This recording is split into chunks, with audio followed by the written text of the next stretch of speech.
Hello बच्चों। हिंदी साहित्य की कक्षा में आप सभी का स्वागत है। हिंदी साहित्य की कक्षा 3 का अध्याय संख्या 11 उपयोगी नीम को आज हम पढ़ने जा रहे हैं। इस पाठ में हम नीम की उपयोगिता के बारे में जानेंगे। हिंदी साहित्य हमें सिर्फ बोलना यानी भाषा नहीं सिखाता, अपितु जीवन जीने की कला, उसके महत्व और मूल्यों से भी हम सभी को अवगत कराता है। तो आइए इस अध्याय को प्रारंभ करते हैं। यह है अध्याय संख्या 11 उपयोगी नीम। पाठ परिचय में हमें पता चलता है कि इस पाठ में नीम के पेड़ से होने वाले लाभों का वर्णन किया गया है।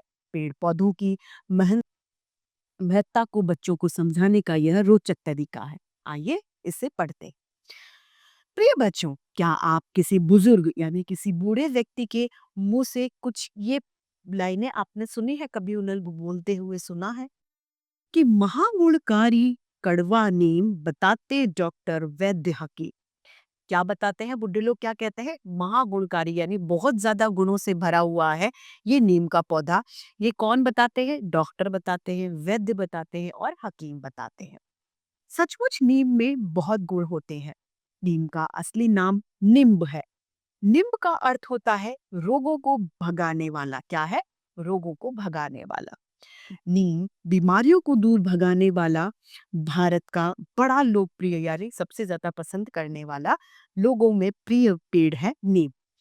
शायद ही कोई बच्चा ऐसा हो जिसने नीम का नाम न सुना हो। ज्यादातर लोग नीम के पेड़ यानी वृक्ष को पहचानते हैं। यह देश में कहीं भी पाया जा सकता है। क्या मिलता है? कहीं भी नीम पाया जा सकता है। इसके लिए कोई विशेष जलवायु की जरूरत नहीं है। नीम के पेड़ की छाया घनी होती है। कैसी? घनी, सघन होती है। इसकी शीतल यानी ठंडी छाया में सुस्ताना सभी को अच्छा लगता है, सभी को पसंद है। सवेरे कुछ लोग नीम की दातुन से ही दांत साफ करते हैं। यह कड़वी तो जरूर होती है, लेकिन दांतों के लिए बहुत अच्छी होती है।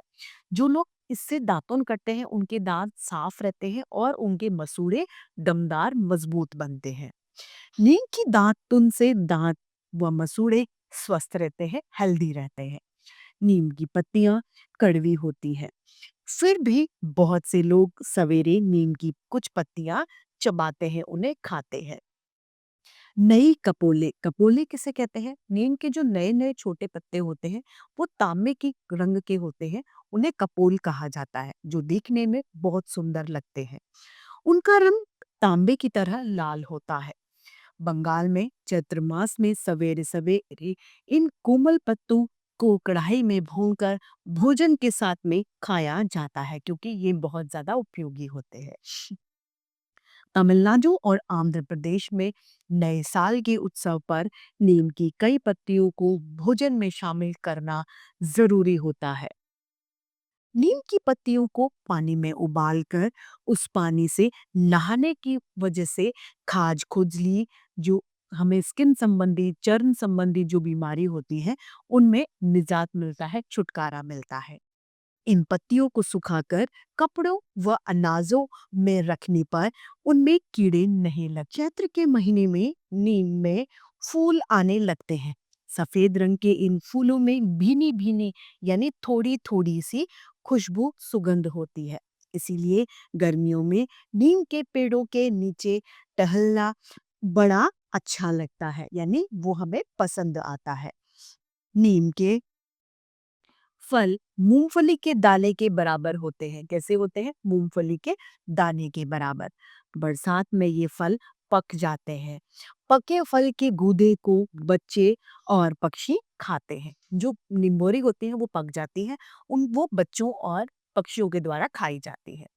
इन फलों को निम्बोरी या निबोरी के नाम, निम्बोली या निम्बोरी के नाम से जाना जाता है या इन्हें कहते हैं। इनकी गुठलियों से तेल निकालते हैं। इस तेल से साबुन बनाया जाता है जो बालों के कीटाणुओं को मारता है। जो बालों में कीटाणु हो जाते हैं उनको मारने के लिए तेल इन निबोरियों से बनता है। कोल्हू में बची हुई खली यानी इसकी जो बची हुई पीछे का चूर्ण होता है वह खेतों में खाद के रूप में डाली जाती है। नीम का पेड़ बड़ा मजबूत होता है। सावन के महीने में जो हिंदी मास का सावन का महीना होता है, जैसे अगस्त का जो समय होता है, अगस्त और सितंबर का जो महीना है, उसमें एक पेड़ों पर झूले डाले जाते हैं। इसकी लकड़ी से खेती के औजार यानी जिससे खेती के उपकरण जो होते हैं कार्य करने के लिए, वो बनाए जाते हैं। बैलगाड़ी के पहिए भी नीम के पत्तों से ही, नीम की इस लकड़ी से ही बनाए जाते हैं। नीम के तने से एक रस रिसता है, यानी उससे कुछ टपकता रहता है, एक तरल पदार्थ। यह सूख कर गोंद बनता है, जिसको औषधि के रूप में इस्तेमाल करते हैं। किसके रूप में? औषधि दवाई के रूप में इस्तेमाल करते हैं। पुराने समय में यानी प्राचीन काल में सड़कों के किनारे नीम के पेड़ लगाए जाते थे। सड़क के किनारे किनारे नीम के पेड़ों को लगा दिया जाता था, ताकि लोगों को क्या मिले? ठंडी छाया मिले। उनकी रक्षा की जाती थी, ताकि पथिकों यानी राहगीरों को छाया और ऑक्सीजन भी मिलती रहे। बच्चों, अब आपको पता चल गया होगा कि नीम हमारे लिए कितना महत्वपूर्ण है। इस पेड़ की हमें भी कद्र कद्र अर्थात सम्मान करना चाहिए। इसकी वैल्यू को हमें समझना चाहिए। तो इसी के साथ ये अध्याय यही समाप्त होता है। फिर से ऐसे रोचक अध्याय लेके आपके समक्ष प्रस्तुत होते रहेंगे। आज के लिए इतना ही। फिर मिलते हैं। धन्यवाद।